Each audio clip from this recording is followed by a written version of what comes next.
hello everyone কি খবৰ সকলোৰে খবৰ নিশ্চয় ভালে হ'ব মোৰো বৰ্তমান ভাল বেয়াৰ মাজতে আৰু বহুদিনে হ'ল ভিডিও দিয়া নাছিলো আজিৰ এই ভিডিওটি কলেজৰ পৰা আৰম্ভ কৰিছো দেই আপোনালোকে চাব কিন্তু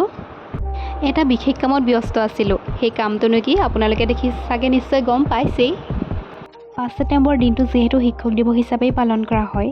সেইবাবে এই দিনটোৰ শিক্ষাগুৰুসকলৰ বাবে বহুত বেছিয়ে প্ৰিয় হয় বিগত বছৰবিলাকৰ দৰে এবাৰো আমাৰ বুৰঞ্জী বিভাগৰ সকলো ছাত্ৰ-ছাত্ৰীয়ে লগ লাগি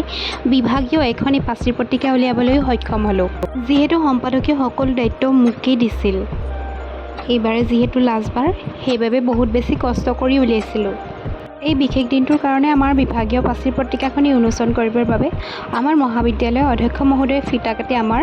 পাচিৰ পত্ৰিকাখনি শুভ উদ্বোধনী কৰি আমাক কৃতজ্ঞ কৰিলে তাৰ বাবে ছাৰক অশেষ ধন্যবাদ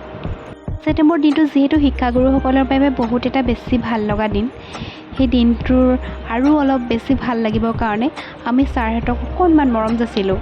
পোনপ্ৰথমে মই মোৰ শ্ৰদ্ধাৰ শিক্ষক শিক্ষয়িত্ৰীসকলৰ লগতে বিশ্বৰ প্ৰতিগৰাকী শিক্ষক শিক্ষয়িত্ৰীলৈ শিক্ষক দিৱসৰ আন্তৰিক শুভেচ্ছা জনালোঁ আমি সকলোৱে মিলি বিহু নাচিলোঁ তাৰ মাজতে আকৌ ছাৰহঁতকো নচালোঁ ইমান যে বেছি ভাল লাগিলে যেহেতু আমি ছোৱালী দুজনীয়ে সেইকাৰণে আমি দুইজনীয়ে খুব ঘূৰি ঘূৰি কঁকাল ভাঙি ভাঙি কিন্তু নাচিছোঁ দেই কঁকাল ভাঙি নাচিবলৈ যিহেতু ঢোল নিয়া নাছিলোঁ সেইকাৰণে ঢুলীয়াকেইটাই কিন্তু টেবুলতে ঢোলৰ চাপৰ মাৰিছে আকৌ দেই চাকৈ বহুত বেছিয়ে ফূৰ্তি কৰিলোঁ মনত থাকি যোৱাকৈ নাচিছোঁ কিন্তু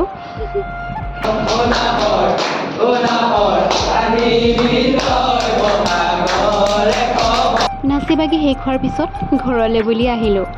আজিৰ এই বিশেষ দিনটো এনেদৰেই পাৰ কৰিলোঁ আজিলৈ ভিডিঅ'টো ইমানে আছিল বাই বাই আকৌ লগ পাম এদিন নেক্সট ব্লগৰ সৈতে